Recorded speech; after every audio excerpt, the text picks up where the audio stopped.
Bismillahirrahmanirrahim. Assalamualaikum warahmatullahi wabarakatuh. Alhamdulillahirabbil alamin wa bihi nasta'in wa ala umurid dunya waddin.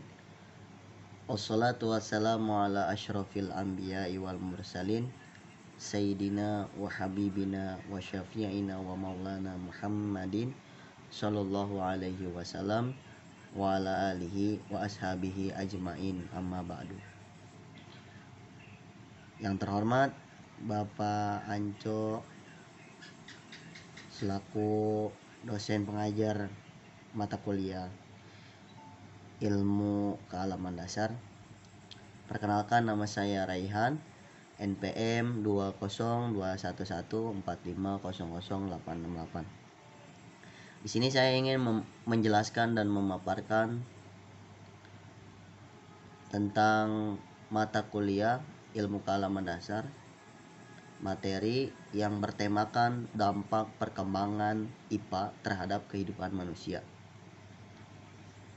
Langsung saja kita menuju ke slide selanjutnya. Dampak perkembangan IPA dan teknologi terhadap kehidupan manusia. Seperti hal contohnya dampak terhadap kebutuhan pokok. Misal, dampak kebutuhan pokok dari segi makan dan minum. Manusia tidak luput dari kedua hal itu, karena makan dan minum adalah sumber energi dari kehidupan manusia. Yang kedua, dampak terhadap pencapaian kemakmuran dan perluasan kemudahan. Seperti yang kita ketahui, bahwasanya manusia sangat memiliki keinginan yang sangat besar untuk mencapai kemakmuran dan memperluaskan kemudahannya. Tentu bagi manusia tidaklah mungkin jikalau mereka ditanyakan satu persatu per individu, mereka pasti ingin menjadi orang yang kaya karena mereka ingin mencapai kemakmuran tersebut. Yang ketiga, dampak terhadap SDA, sumber daya alam, kemudian SDM, sumber daya manusia, kemudian transportasi, industri, dan kesehatan. Jelas, seperti halnya pada zaman ini, yaitu pada kasus COVID-19 ini, dampak terhadap SDA, SDM, transportasi, industri, dan kesehatan sangatlah berpengaruh. COVID-19 mempengaruhi akan semua hal yang telah berjalan semestinya di kehidupan manusia. Semua sistem dan kebiasaan yang biasanya dilakukan oleh manusia menjadi terhambat dan tidak mengalami perkembangan dari kehidupan mereka masing-masing. Oke, kita lanjut kepada slide selanjutnya, yaitu dampak terhadap kebutuhan pokok. Yang pertama itu mengenai tentang sandang atau pakaian. Pengaruhnya ada dua pengaruh di sini, yaitu yang pertama pengaruh positif dan yang kedua pengaruh negatif. Pengaruh positifnya yaitu adalah pengadaan mesin-mesin tekstil seperti halnya serat-serat kain, ya, bahan-bahan mesinnya dan yang lain sebagainya. Kemudian ada penggandaan serat-serat sintetis berserta dengan serat tekstil besar-besaran. Itu pengaruh positifnya. Kemudian ada yang namanya pengaruh negatif. Pengaruh negatifnya ini yaitu dari bahan polimer sintetis itu berbahan baku plastik, yang dimana plastik itu susah untuk diurai. Nah, kebanyakan dari kita itu perabotan rumah tangga atau hal yang sebangsa-bangsa dipakai untuk keseharian itu terbuat dari plastik. Maka itu penggunaan plastik sangat berdampak terhadap kebutuhan pokok.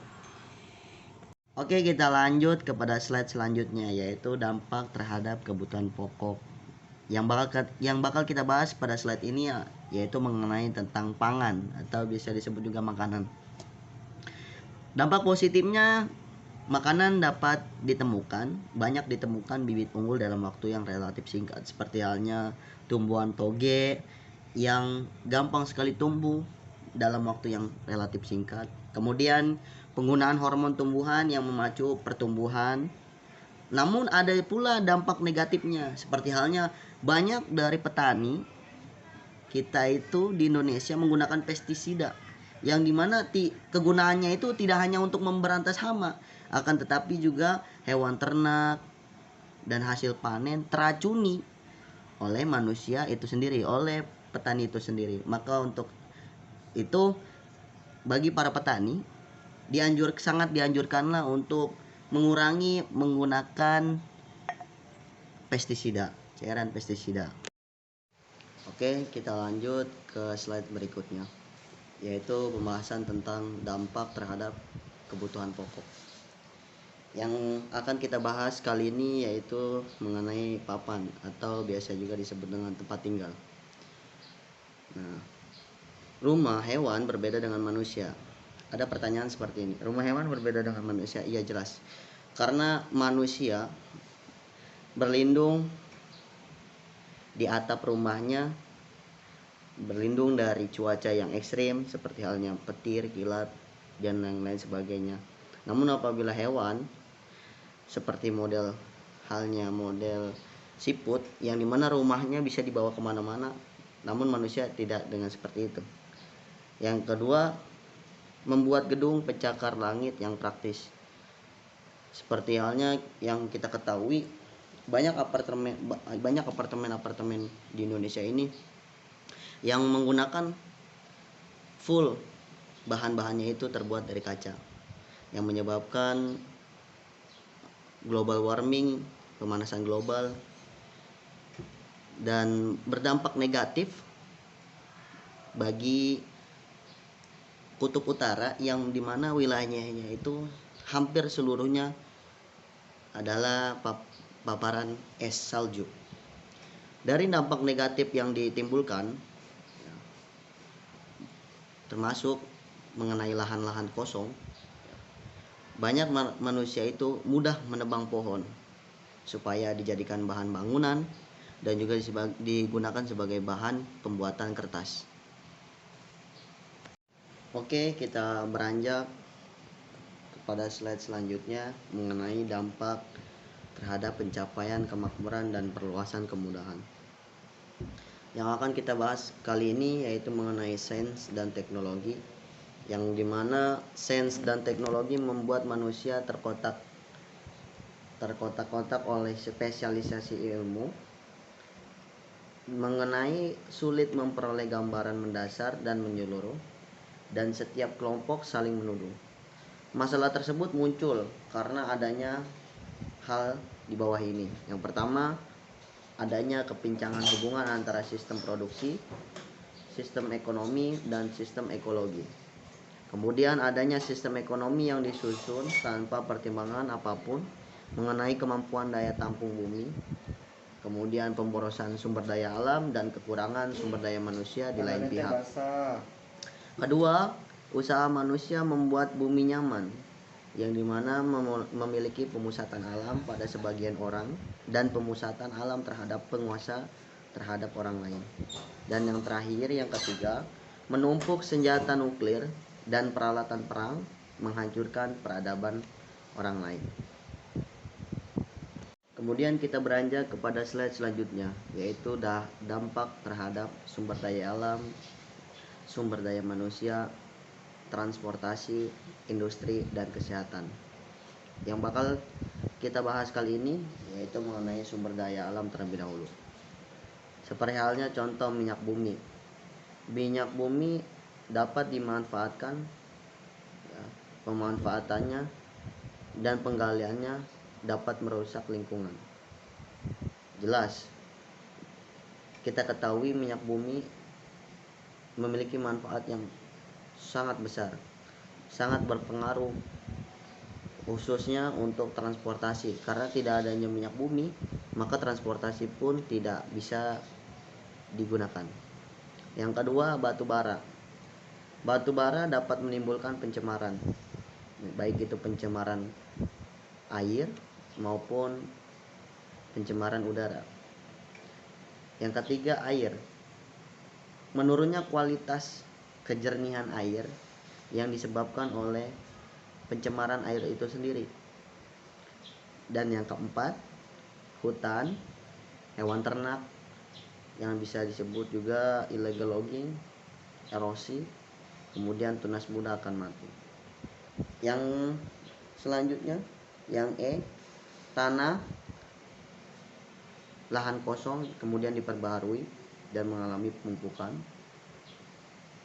Dan selanjutnya, sumber daya zat radioaktif yang bersifat mengeluarkan cahaya yang tak terlihat namun dapat menembus apa saja, namun merusak kromosom atau gen, mutasi. Oke, kita beranjak ke slide selanjutnya, yaitu dampak terhadap sumber daya alam, sumber daya manusia, transportasi, industri, dan kesehatan. Dampak positifnya, perkembangan iptek, ilmu pengetahuan teknologi, membuka lapangan kerja baru, kemudian memiliki tenaga dan pikiran yang sangat brilian. Yang kedua, perkembangan iptek meningkatkan kualitas sumber daya manusia, kemudian tersedianya sarana penunjang kegiatan ilmiah, meningkatnya kemakmuran materi, dan kesehatan masyarakat terpenuhinya gizi. Namun ada pula dampak negatifnya. Ya, pertama, teknologi yang kurang tepat mempersempit pekerjaan, tugas manusia yang sekarang digantikan dengan mesin. Yang kedua, teknologi zat radioaktif yang dapat merusak lingkungan, kebocoran dan sikap alfa manusia menjadi berbahaya. Mari beranjak kepada slide selanjutnya, dampak terhadap industri. Dampak positifnya, pengembangan iptek meningkatkan kualitas mutu produksi, kemudian pemanfaatan suatu senyawa menjadi senyawa baru yang lebih berkualitas. Yang kedua, menambah ragam produksi efektif dan lebih efisien, dan memiliki ekspor gaplek yang dimana bisa diolah menjadi tepung tapioka. Namun ada pula dampak negatif terhadap industri. Yang pertama, timbulnya pemborosan, penggunaan sumber daya alam karena mencukupi kebutuhan manusia, dan akhirnya sumber daya alam itu pun lama kelamaan seiring dengan berjalannya waktu terkikis dan stoknya pun akan menjadi sangat limited atau terbatas. Yang kedua, kebisingan dalam produksi disebabkan oleh mesin-mesin. Yang ketiga, limbah bahan kimia yang dapat merusak sumber daya alam itu sendiri. Marilah kita beranjak kepada slide selanjutnya mengenai dampak positif terhadap transportasi. Yang pertama, mobilitas menjadi lebih cepat. Yang kedua, dapat menjelajah ke luar angkasa.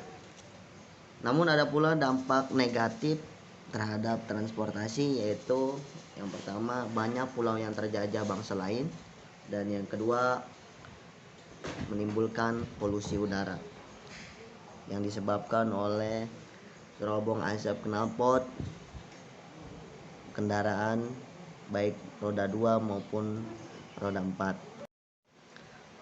Mari kita beranjak kepada slide selanjutnya, yaitu slide yang terakhir, dampak positif terhadap kesehatan. Pertama, yaitu meningkatkan fasilitas di bidang kedokteran, baik itu mikroskop, elektron, atau sinar X, atau sinar laser dan sebagainya.